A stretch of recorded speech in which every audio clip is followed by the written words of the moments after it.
Hey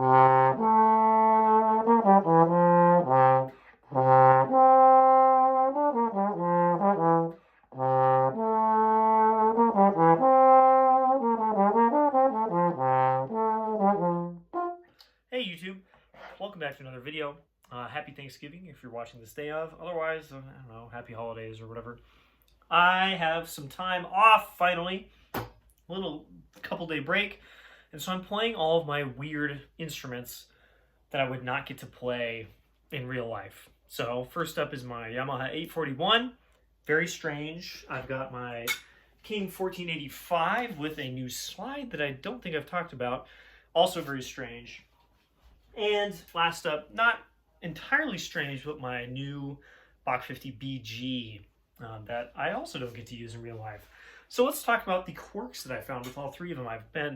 I've probably spent 4 or 5 hours just playing these three horns last day and a half, and I found some things out. Largely, this horn is very strange. 525, 551. This is not a 547 lower tube. I measured them all the other day. So it's the older style Yamaha large bore size. Same size as like an Olds Opera.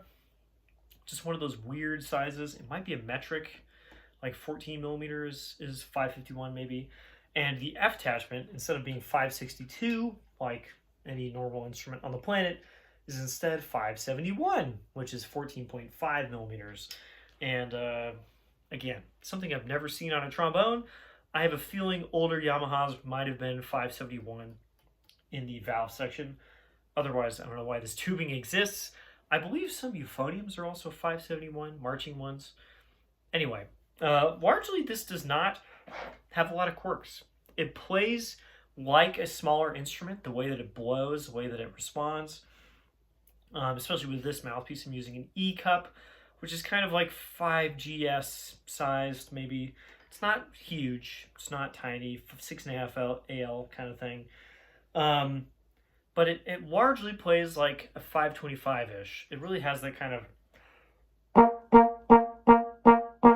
just real quick pop to the front of the note, and not quite the weight that a 547 would have, but it has a little more warmth than a 525 usually has in my experience. So cool combination of bores, all that kind of stuff.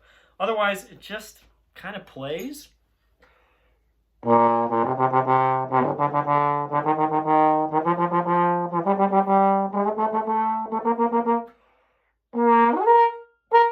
It just kind of not really that weird to play.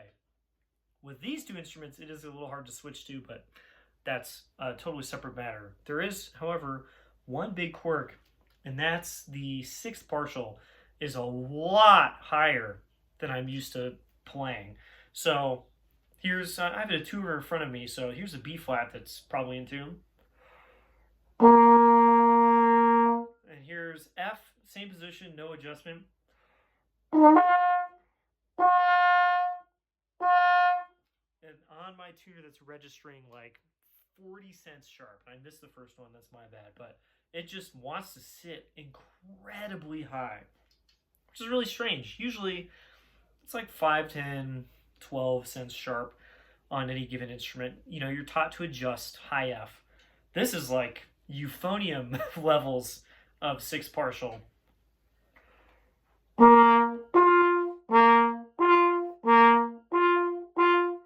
I'm adjusting out almost as much as I would do for like a high G on a bass trombone. It is a huge, like 1-inch plus adjustment for high F. Otherwise, there don't seem to be any giant tuning quirks. It's just that one. The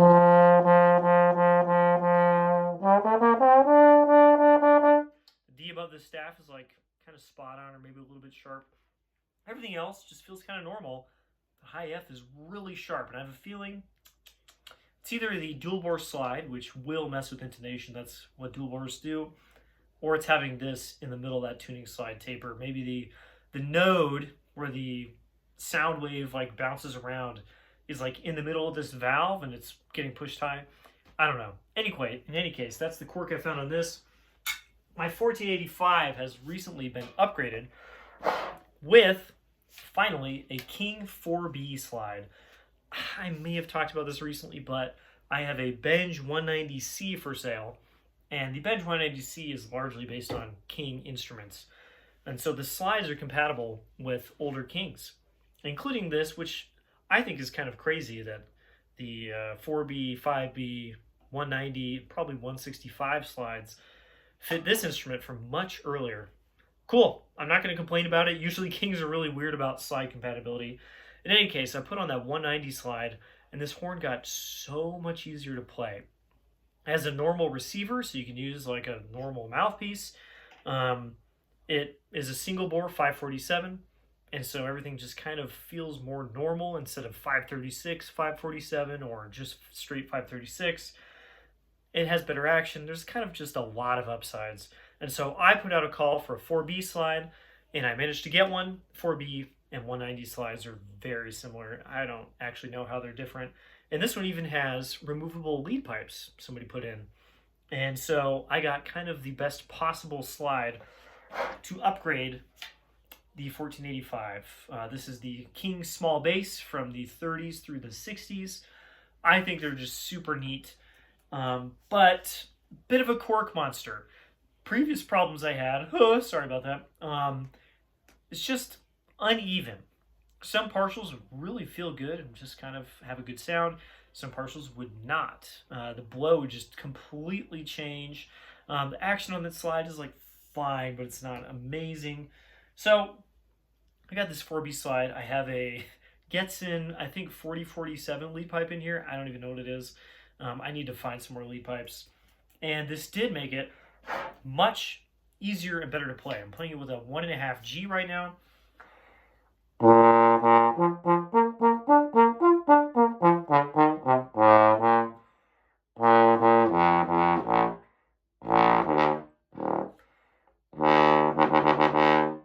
One problem I still have is that it's flat.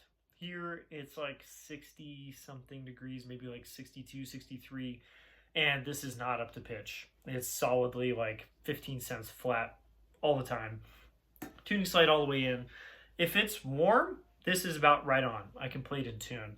But since it's cold, I'm just kind of giving up and I'm just kind of playing as is. Thankfully, I don't have perfect pitch, so I can just kind of let it go.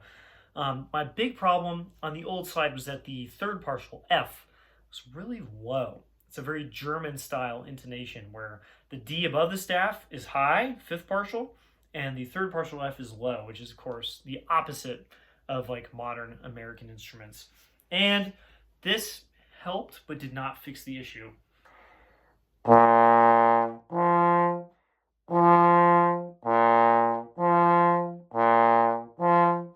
can just about play them the same. Right now it's about 20 cents flat, but I have to think high on that F or it just sinks. That partial has a very thin line where it works, it's in tune, and it sounds good. And then immediately below that is the fuzz zone where it is obviously flat and it does not sound nearly as good.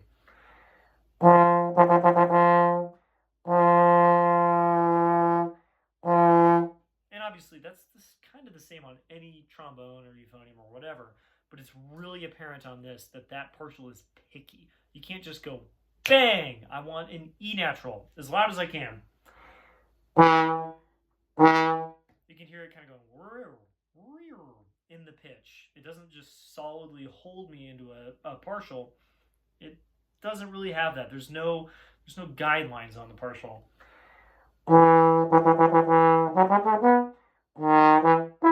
I can play it if I play very relaxed, very correct.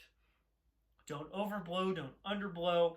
Everything has to be just right, and then it sounds pretty good, and I like it.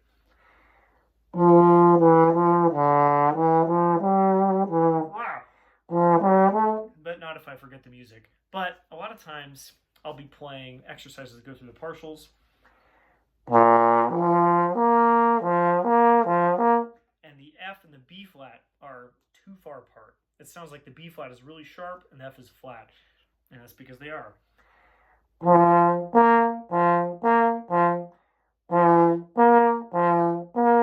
And the B flat I can play really sharp. So, still a bit of a quirk monster. I don't know if I could take this out and play this with other people. I have actually, with my other slide, played it in quintets, trombone quintets on the fourth part, and it's awesome. But I really have to watch that third partial, especially, and just intonation in general, is very not what I expect.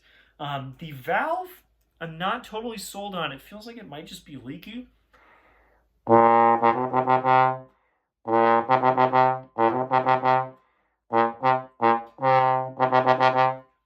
lose a lot of clarity in the sound in the front of the note. Slurring, attacking, no matter what I do, just doesn't feel good. It feels like maybe something is escaping. And that same third partial problem, obviously, it's still the third partial, it's still there. There's a lot of room there to just not play a C.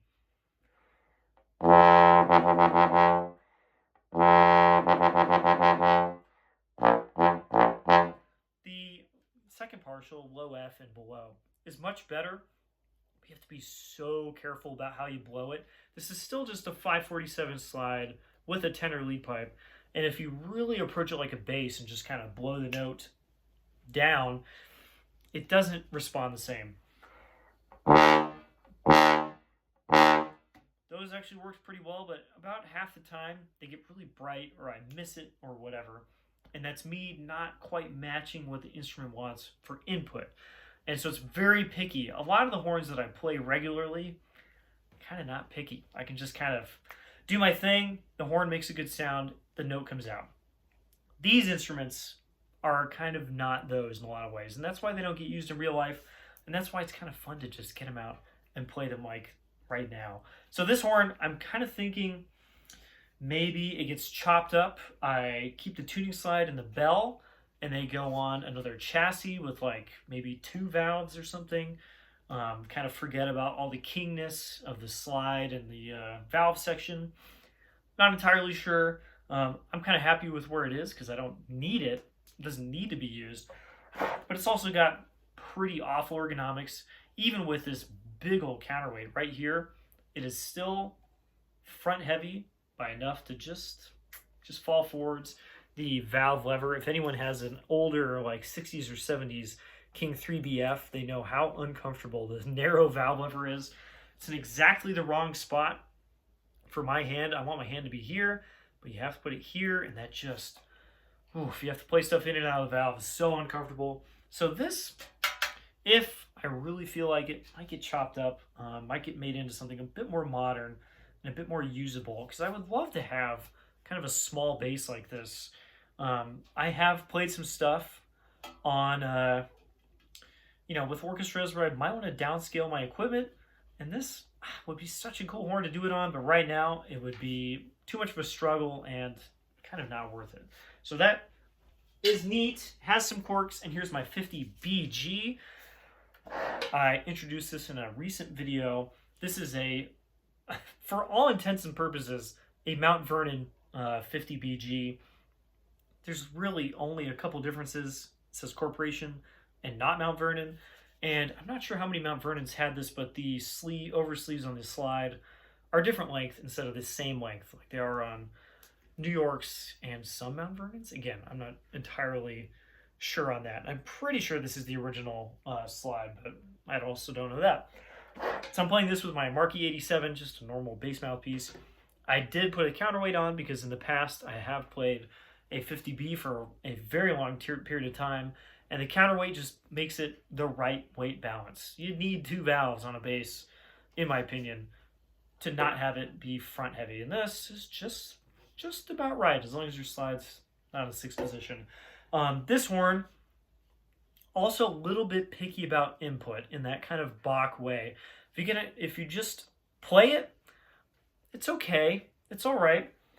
Okay, the notes come out and they sound whatever. But if you really finesse and really try to sound exactly like the horn wants to sound, it really does come to life.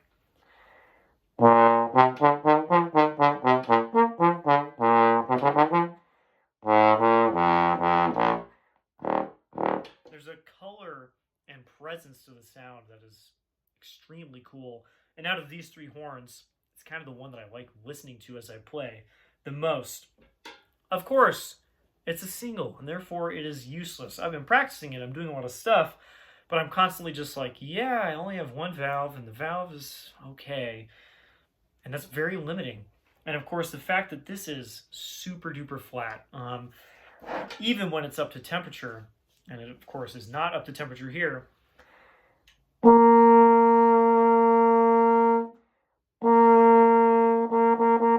this is like 25 cents flat. Even the 1485, it's too long, it's like 15 cents flat. So this is even longer than that. And yeah, that's useless. Like, this again would be very cool to play on downsized rep, but you can't. Unless your whole group is playing at like 438 or 437 or something, you literally cannot play music with them because this is just under pitch. I can't even play quartets with people. I think even with like my M&W slide, which is a little bit shorter, I don't think this would be up to pitch. So at some point, I don't know. I don't know what happens with this. I have all the parts to make a double valve bass trombone conversion to something. All the tubes, all the bends. I even have a couple valves sitting around and some levers. And they've just been sitting for like 3 years now. And I've just been kind of like, I have a Corporation 50B2 that's usually on the wall. You see that in a lot of videos. I'm like, do I make that into a horn? I already have an amazing M&W that is kind of a world beater. Do I need another amazing double valve Bach? I don't know. Maybe this gets cut up and I make it into a really amazing double valve horn. Maybe the bell is interchangeable with my 1485 and I can plant that on the chassis as well. I really don't know. I'm kind of at a loss here. This is very fun and I really like the character of this horn. But as it is, it's double useless, it's a single, and it's too flat. So I just really don't know what to do with it. I'm going to enjoy playing it the next couple of days. I'm just going to be flat and I'm going to enjoy it. But again, useless. All three of these horns got their weird quirks. They got their useless things about them. I still love playing them. And I'm really glad to have a chance to just focus on them for a bit and not play anything else. That's all I got for now. Happy holidays. I'll see you all in the next video. Bye-bye.